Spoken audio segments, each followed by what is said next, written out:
तो ये आपको मुबारकबाद देता हूं। टाइम नीतीश बदलते जा रहे हैं। नीतीश ने कहा, उनके लोगों ने कहा कि नहीं नहीं 11-10 बजे का, 11 बजे का, अब कह रहे हैं 2 बजे आएंगे। नीतीश जी, आपका टाइम खत्म हो चुका है, अब घर में बैठिए, आराम करिए। मेरे अजीज दोस्तों और बुजुर्गों, ये जो किशनगंज का चुनाव है, इलेक्शन है, ये सिर्फ सीमांचल की अजमत का इलेक्शन है, इससे बढ़कर कुछ नहीं है। ये किशनगंज की जनता की अजमत का इलेक्शन है। ये सिर्फ कुल्हैया भाई बहनों का या शेरशाहबादी का या सुरजापुरी का या हिंदू मुसलमान का इलेक्शन नहीं है। ये किशनगंज और सीमांचल की अजमत का इलेक्शन है मेरे अजीज दोस्तों और बुजुर्गों।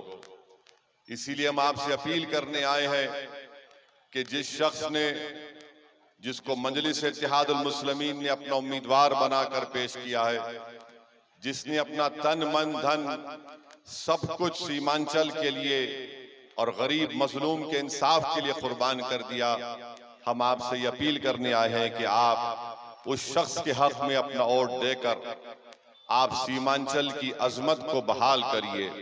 और सीमांचल की अजमत को बहाल करने का मकसद ये है कि हम जनाब तस्लीम साहब को खिराज अकीदत पेश करेंगे, जिसको लोग आज भी और कल भी सुबह क़यामत तक सीमांचल के गांधी के नाम से जानते थे और जानते रहेंगे इंशाअल्लाह ताला।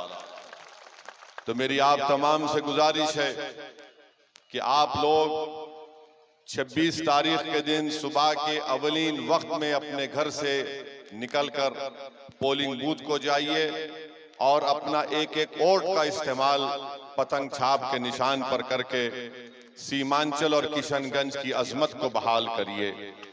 मेरी नजर में तस्लीमुद्दीन साहब मरे नहीं, वो जिंदा हैं।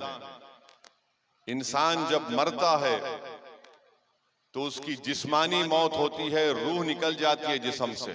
ये हमको बताए ना हमारे उलमाए कराम। तो मेरा मानना यह है कि जिस शख्स ने इस सरजमीन पर बसने वालों की जिंदगी, उनके इंसाफ के लिए बहुत मेहनतें की, वो लोग कभी नहीं मरते, वो जिंदा रहते हैं। और मेरा मानना यह है कि तस्लीमुद्दीन साहब की उस मेहनत और कुर्बानियों को अगर कोई आगे लेकर जा सकता है तो उसका नाम अख्तरुल ईमान है। और जहां पर तस्लीम साहब का जिक्र आया, हम आपको बताना चाहेंगे कि अरारिया विधानसभा से, अरारिया पार्लियामेंट की कॉन्स्टिट्यूएंसी से, वहां से उनका बेटा इलेक्शन लड़ रहा है। पिछले विधानसभा के चुनाव में कोई उनको टिकट नहीं दे रहा था। वो डायरेक्ट मुझे फोन किए, मुझसे बात किए। मैंने माजिद हुसैन से कहा कि जाकर मिलो उनसे। नाक कदम यहाँ जमने नहीं दिए। याद है कि नहीं है? 2019 में मौलाना का जबकि इंतकाल हो चुका था, कांग्रेस ने भी मुझे टिकट ऑफर किया, राजद ने भी किया। और आपको सुनकर हैरत होगी कि अब की बार भी कांग्रेस के लोग 3 वफूद भेजे। एक आलिम दीन है आपके यहाँ के, वो भी मेरे पास आए, दिल्ली से उनके ताल्लुकात हैं, कि आपके पास लोग आए, इनकार कर गए, टिकट ले लीजिए। मैंने कहा नहीं। नौजवानों सोचो तो जरा, उनका टिकट ले लेता तो 100 के जगह देते, कोई मुकाबला नहीं होता।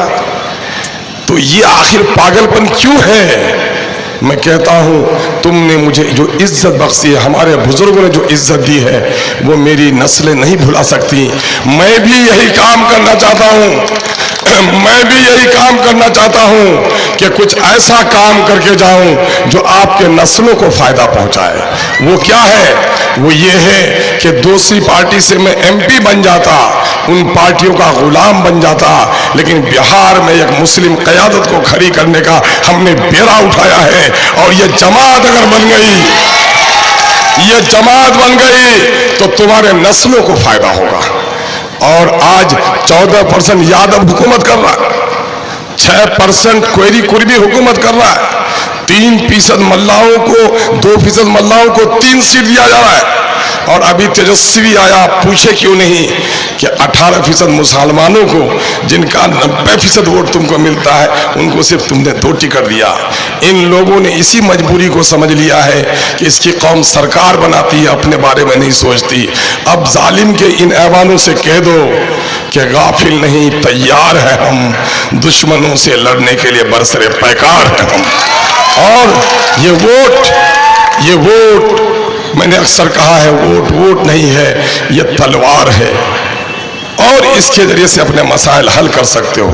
क़यादत की लड़ाई क्यों लड़ता हूं? क़यादत की लड़ाई इसलिए लड़ता हूं, एक जिस्म तवाना है, गर्दन कटी है तो इंसान है कि लाश है? लाश है। बस्ती का कोई सरदार नहीं हो तो बस्ती बर्बाद है। और जिस कौम की कोई अपनी जमात न हो, उसका कोई सरदार न हो, वो कौम भी मानिंदे लाश है। यही वजह है कि हम लाश की तरह हो गए हैं। जिस दिल्ली में लाल किला के ऊपर परिंदा भी उड़ने से घबराता था, आज दिल्ली की सड़कों में हमें लात से मारा जा रहा है। मारा जा रहा है कि नहीं मारा जा रहा है? ये क्यों? इसलिए कि हम सियासी तौर पर बेवजन हो गए हैं। आज इस बेवजनी में वजन पैदा करने के लिए, अपनी जमात को खड़ी करने के लिए बैरिस्टर असदुद्दीन अवैसी आवाज दे रहा है। एक नौजवान लीडर जो माजिद हुसैन साहब के नाम से आप देख रहे हैं, ये शायद जितने गांव, बस्ती और प्रखंड का नाम इनको याद है, उतना जावेद मियां को भी याद नहीं है, उतना जावेद को भी याद नहीं है। ये लोग यही कहने के लिए आए हैं कि अपने मन में डूब के पा जा तू सुरागे जिंदगी, तू मेरा नहीं बनता न बन भाई, अपना तो बन। बैरिस्टर असदुद्दीन अवैसी अपने बेटे और भतीजे को यहाँ इलेक्शन लड़ाने नहीं आया है, आपके दरमियान के लोगों को लड़ाने के लिए आया है। अपनी क़यादत करो नौजवान। वो तलवार है, जालिम को दोगे गर्दन काटेगा, सिपाही को दोगे पहरेदारी करेगा। हमने बार बार ये तलवार कांग्रेस को दी और हर बार कांग्रेस ने मेरी गर्दन काटी। बाबरी मस्जिद में अगर ताला न लगाया जाता, मूर्तियां नहीं बैठाई जाती, तो बाबरी मस्जिद हमारी शहीद नहीं होती। बाबरी मस्जिद के मूर्ति न बैठाई जाती तो हिंदू और मुसलमानों के दरमियान में तफरीक नहीं होती। मेरे भाइयों, आज बीजेपी का जो नापाक जन्म हुआ है, इसी कांग्रेस के नापाक गोद से हुआ है। और आज पूरे मुल्क में जो जुल्म हो रहा है, कांग्रेसियों जवाब है तुम्हारे पास। मेरे नमाजियों के सीने पे तुमने मुरादाबाद में गोली चलाई, मीरठ और मलियाना में किसी हिंदू ने नहीं, बल्कि वहां के कांग्रेसी हुकूमत के पुलिस के नौजवानों ने हंडन नदी के किनारे हाथ ऊंचा करके लाइन पे खड़ा करके सीने में गोली चलाई। भागलपुर में मेरे नौजवानों के सीने पे तुमने गोभी की खेती करा दी। और यही वजह है कि बिहार के मुसलमानों ने तुम्हें 1, 2, 3 तलाक दे दी। लेकिन न जाने कि इस बेवा से किशनगंज के कुछ लोगों को क्यों उल्फत है, कुछ हो मैं कांग्रेस पार्टी से ना। इन नादानों को जगा दो। इस कांग्रेस की तो बिहार में हर जगह जमानत जब्त हो रही है। भागलपुर के खून के गम ने मुसलमानों ने से ऐसा फटकारा है कि बिहार में पार्टी खड़ी नहीं हो पा रही है। दूसरी तरफ कांग्रेस का नुमाइंदा पार्लियामेंट में जाकर कभी आपकी आवाज नहीं बन सका, कोई आवाज नहीं उठा सका, तरक्की की कोई स्कीम नहीं ला सका। ऐसा नाकारा नेता आवाम से जिनका रिश्ता टूटा हुआ हो। आज मुझे खुशी है कि आपने वोट देकर मौलाना को जिताया था, हमने कुर्बानी दी थी। कांग्रेस पार्टी ने तलाक के बिल पर मौलाना को बोलने नहीं दिया था। आज मुझे खुशी हो रही है, हमारे नौजवान जग चुके हैं और कह रहे हैं कि तुमने मौलाना को पार्लियामेंट में बोलने नहीं दिया। कांग्रेसियों, मेरे बस्ती में भी तुमको बोलने की इजाजत नहीं। दूसरी तरफ आओ कि ये लठिया नटवरलाल एक बीजेपी का मोदी का मुजाहिद आया है। ये छोटा मोदी है, मुजाहिद के माने मसला नहीं लेट होता है। मुजाहिद के माने कोशिश करना, मुजाहिदुल इस्लाम, इस्लाम के लिए कोशिश करना, मुजाहिद वतन, वतन के लिए कोशिश करना। ये मुजाहिदुल मोदी है, ये मोदी के लिए कोशिश कर रहा है। ये जो नटवर है 3 महीना पहले कहता था मोदी भगाओ देश बचाओ। ये जो 2015 में कहता था कुछ लोग कह रहे कि बिरयानी शेरवानी सा चल गए, हम लोगों ने नारा दिया था हर बदन पे शेरवानी होगी, घर घर में बिरयानी होगी। दलालों देखोगे आएगा, दलालों आएगा ऐसा इनकलाब, तुमको बड़ी हैरानी होगी। आज है ना नहीं है, आज बोले पंता खाम रहा पंता खाम, अरे काल गरीबी ने पंता खाम, आज बिरयानी खाम, वहां से बोतल खाम, काजू बादाम खाम। अरे गरीबी दिखा रहे हो। सीमांचल के लोगों, ये तीर जो लेके आया है ये तीर नहीं है, तीर को तीर समझना भूल है। हकीकत यह है कि नरेंद्र मोदी का फूल है।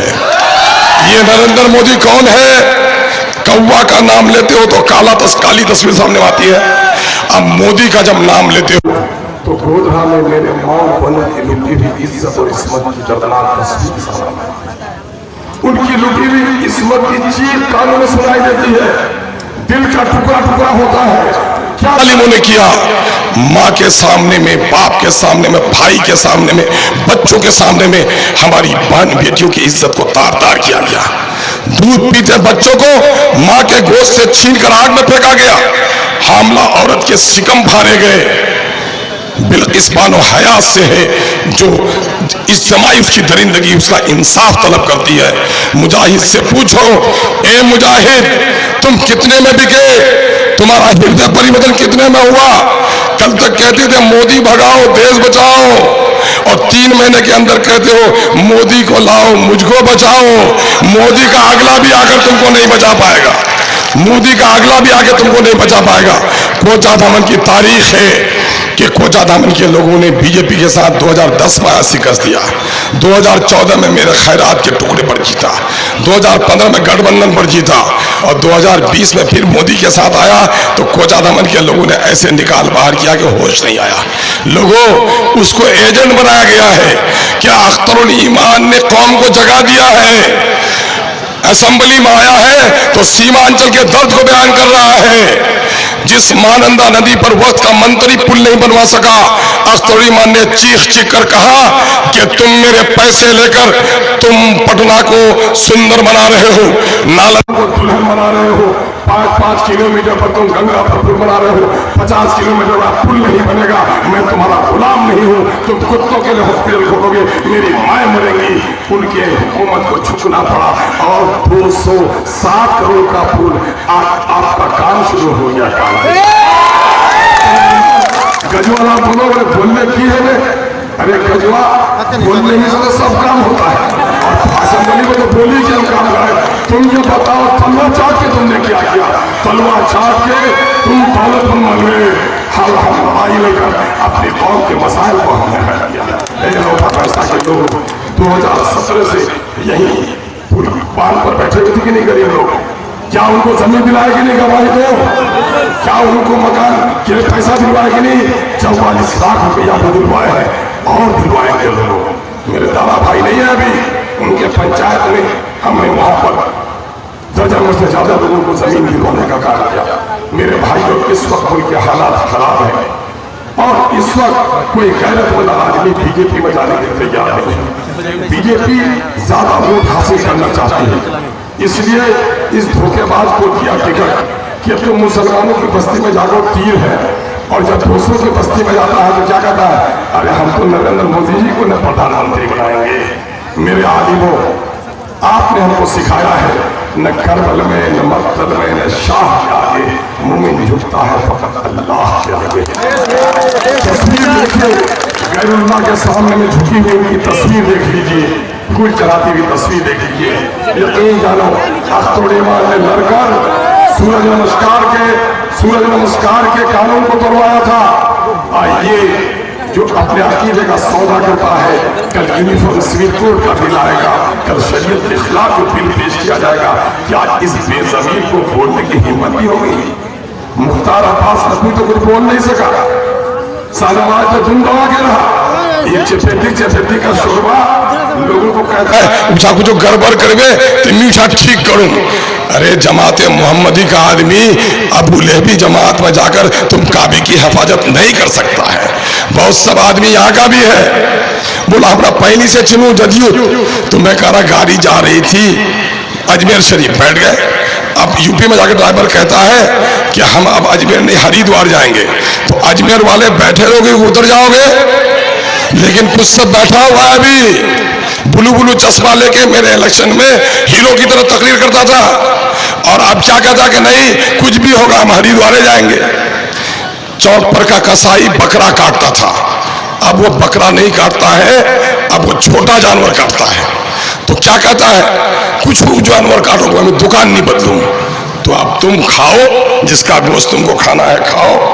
और ये हम आपसे गुजारिश करने के लिए आए हैं कि मुल्क के हालात, जब से नरेंद्र मोदी बैठा है, नीतीश कुमार ने उसके सारे मुस्लिम दुश्मनी में उसका साथ दिया है। सीए का काला कानून, मुस्लिम दुश्मनी का कानून नरेंद्र मोदी ने साथ दिया।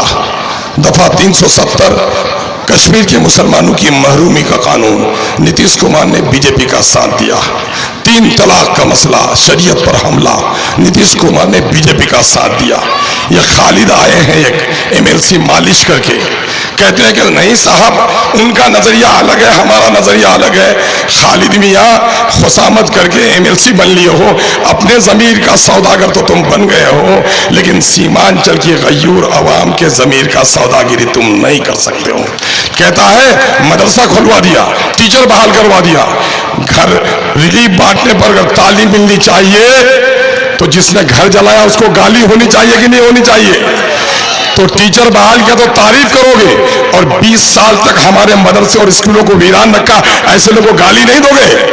गाली दोगे। ये लोग वोट के हकदार नहीं है। जब से मोदी बैठा है हर वक्त ये खौफ का आलम है। कहीं दाढ़ियां उखाड़ी जा रही हैं, कोई टोपियां सर से उतारी जा रही हैं, कहीं बेटियों के नकाब झटके जा रहे हैं, कहीं कब्रिस्तानों पर हमला हो रहा है, कब्जा हो रहा है।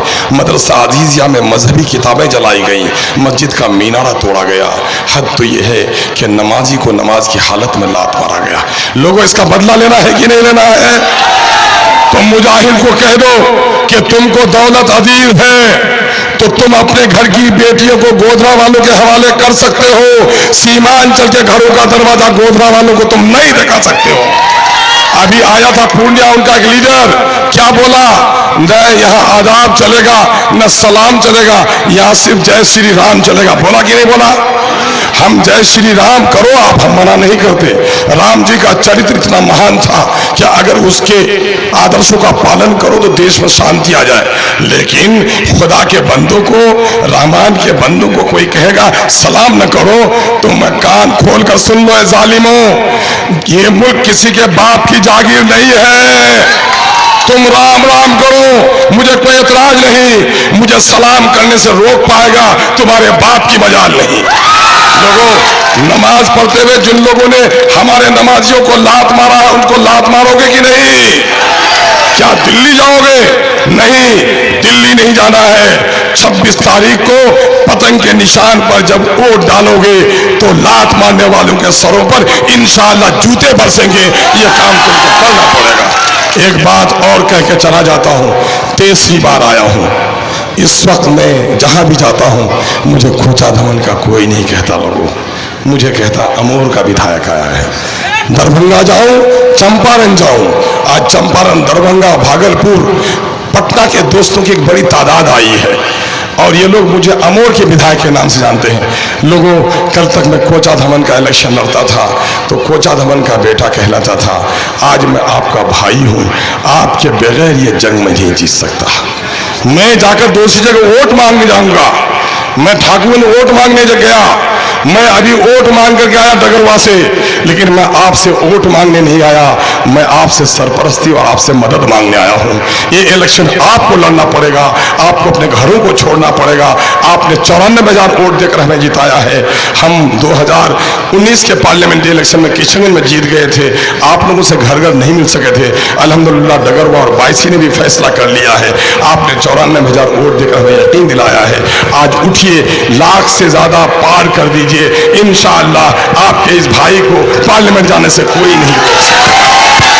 गरीब नौजवानों, चौधरी लोग आज भी मेरे मुखालिफ हैं। मैंने गरीबों को जगाया है।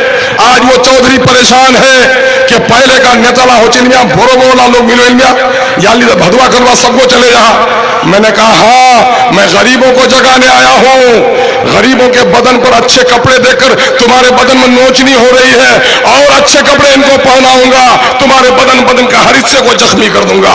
गरीब का बेटा कुर्सी पर बैठता है, तुम्हारे चूतर में जख्म होती है। गरीब का बेटा भी इंसान है, उसकी इज्जत के साथ मैं खिलवाड़ होने नहीं दूंगा। और कान खोल कर सुन लो, मैं किशनगंज में सीमांचल में हिंदू मुसलमान सबकी लड़ाई लड़ता हूं। यहाँ के नदी का मसला है, अभी हाई लेवल सर्वे करवाया है, रसेली और खाड़ी के पुल का मामला कैबिनेट तक पहुंचाया है, जमीन के कटाव का मामला मैंने उठाया है, मजदूर प्रदेश में मरता था फ्री में लाने का लाश का उपाय कर दिया है।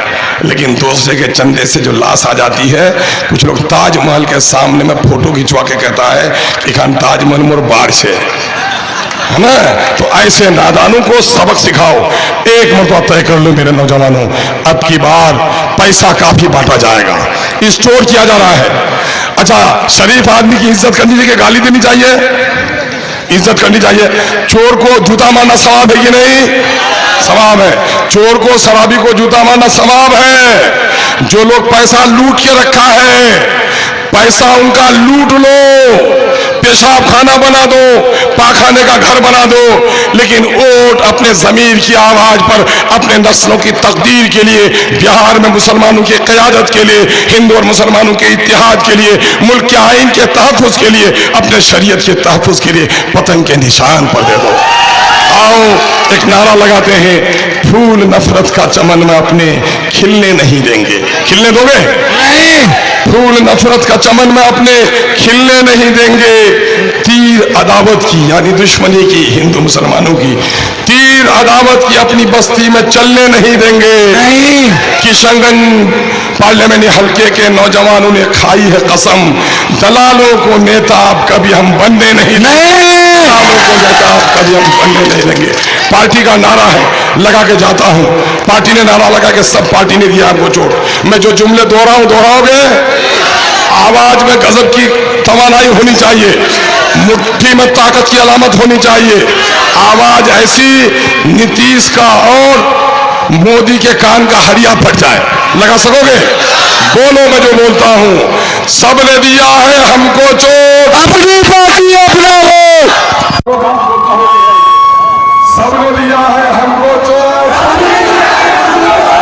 सबने दिया है हमको चोट, आपके दिल में है खोट, अब देंगे इन बेईमानों को, इन बेईमानों को, इन दल्लालों को, हम लोग इन दल्लालों को। अपनी पार्टी अपना वोट, अपनी पार्टी अपना वोट, पार्टी अपना वोट, अपनी पार्टी अपना वोट।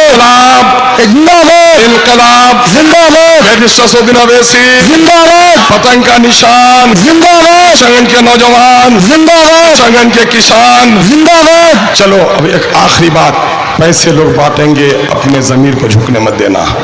अख्तरुल ईमान बड़ा खुशकिस्मत है, एमएलए बनने के बाद भी 25 साल से सियासत में रहने के बावजूद दौलतमंद नहीं बना है, अल्लाह का शुक्र है।